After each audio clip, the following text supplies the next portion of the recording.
Hello दोस्तों, आप देख रहे हैं डीडी के दिल दहला देने वाली कहानियाँ।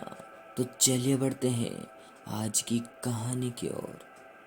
रात को करीब 2:30 बजे शशिकांत के मोबाइल की घंटी बजी और नींद में ही उसने फ़ोन उठा लिया। सामने से उसे उसके फैक्ट्री सिक्योरिटी हेड राहुल की आवाज़ आई।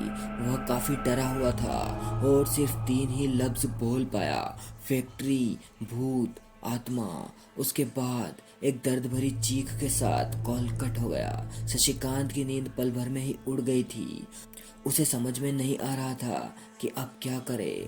बचपन में ही उसकी माँ उसे जन्म देते वक्त गुजर गई। उसके बाद उसके पिताजी ने उसे पढ़ाई के लिए विदेश भेज दिया और अब पिताजी की मौत के बाद बस एक दिन पहले ही उसने विरासत में मिली फैक्ट्री की जिम्मेदारी संभाली थी। और फ़ोन के बाद उसने तुरंत ही फैक्ट्री मैनेजर विश्वास को फ़ोन लगा के फैक्ट्री पर बुलाया और खुद भी फैक्ट्री की ओर निकल पड़ा।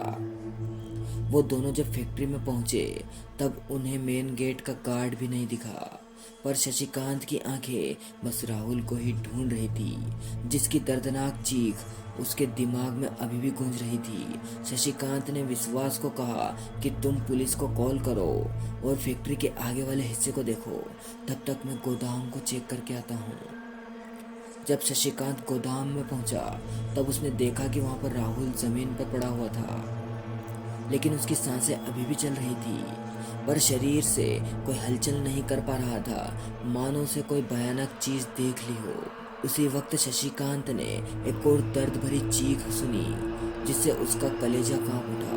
वह चीख थी मैनेजर विश्वास की। शशिकांत ने सर पर दौड़ लगाई और फैक्ट्री में जाकर देखा। तब डरा हुआ विश्वास बाथरूम के एक कोने में बैठकर रो रहा था और बार बार एक ही लाइन बोल रहा था, वह आ गई, वो आ गई। अब वो किसी को नहीं छोड़ेगी, सबको मार डालेगी, सब मरेंगे, सब मरेंगे। वो मानसिक संतुलन खो बैठा था। तब तक एम्बुलेंस और पुलिस भी आ चुकी थी। शशिकांत ने पुलिस के आने के बाद पुलिस को अपना बयान दिया और घर के लिए रवाना हो गया। पर जाते वक्त उसे एक बात महसूस हो रही थी कि वो अकेला नहीं है, कोई तो उसके साथ चल रहा है। वो जब कार के पास पहुंचा तब कार का एक दरवाज़ा खुला हुआ था। उसे अच्छी तरह से याद था कि उसने कार के सभी दरवाजे लॉक किए हुए थे। शशिकांत को कार चलाते वक्त कार की पिछली सीट पर किसी के होने का एहसास हो रहा था। उसी वक्त उसे पुलिस निरीक्षक का कॉल आया कि विश्वास की एम्बुलेंस में ही रहस्यमय तरीके से दम घुटने से मौत हो गई। और राहुल ने भी होश में आने के बाद एम्बुलेंस में ही एक कांच के टुकड़े से खुद का गला काट लिया। इस तरह की एक के बाद एक मौत की खबरों से उसका सिर दर्द से फटा जा रहा था। शशिकांत घर पहुंचा। इतना सब देखने के बाद उसे नींद तो नहीं आने वाली थी, इसलिए वो लाइब्रेरी में बैठ के पढ़ाई करने लगा। तभी उसे अचानक आसपास कुछ हलचल महसूस हुई। तभी उसे खिड़की से अंदर आने वाली चांद की खूबसूरत रोशनी में एक जानी पहचानी सी लड़की की परछाई नजर आई। शशिकांत को पता नहीं, पर उस परछाई से डर नहीं लग रहा था। वो लड़की बोली, कैसे हो शशि? शशिकांत हकलाते हुए बोला, कौन हो तुम और मेरा पीछा क्यों कर रही हो? मैंने तुम्हारा क्या बिगाड़ा है? वो बोली, मैं वही हूँ जिसके साथ तुम्हारी बचपन की कुछ सुनहरी यादें हैं, जिसके साथ तुम स्कूल जाया करते थे, पूरा दिन हम साथ बिताया करते थे। क्या तुम मुझे भूल गए? फिर शशिकांत के जुबान पर उसका नाम आया, स्वाति। तुम और तुम्हारी ये हालत किसने की? फिर स्वाति अपनी कहानी बताती है, मेरे पिताजी तुम्हारे पिताजी की फैक्ट्री में काम करते थे।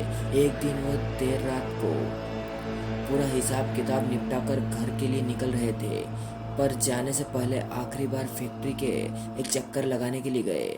गोडाउन पहुंचे तो उन्हें वहां पर कुछ नए बॉक्स दिखे जिन पर कंपनी का लेबल नहीं लगा था।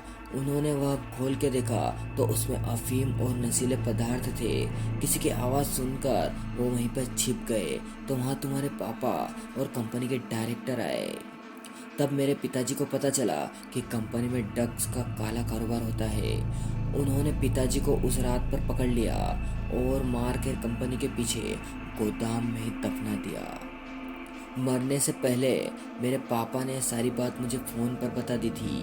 और जब मैं पुलिस को लेकर कंपनी पहुंची, लेकिन पुलिस भी उनके साथ मिली हुई थी।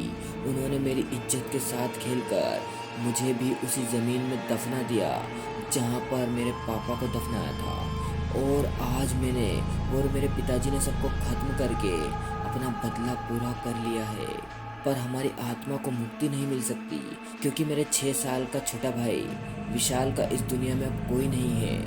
वो अनाथालय में दिन काट रहा है। इसलिए मैं मदद के लिए तुम्हारे पास आई हूँ, क्योंकि मैं जानती हूँ तुम एक अच्छे इंसान हो। शशिकांत ने कहा कि मेरे पिताजी की गलती मैं कभी सुधार नहीं सकता, पर हमारी बचपन की दोस्ती के खातिर मैं तुम्हारे छोटे भाई की जिम्मेदारी स्वीकार करता हूँ। और तुम्हें वादा करता हूँ कि मैं तुम्हारे भाई को पढ़ा लिखा कर एक अच्छा इंसान बनाऊंगा। उसके बाद स्वाति और उसके पिताजी की आत्मा को मुक्ति मिल गई। दूसरे ही दिन शशिकांत ने अपनी कंपनी के सारे गलत बिजनेस को बंद करवा दिया और उस अनाथालय से विशाल को गोद ले लिया।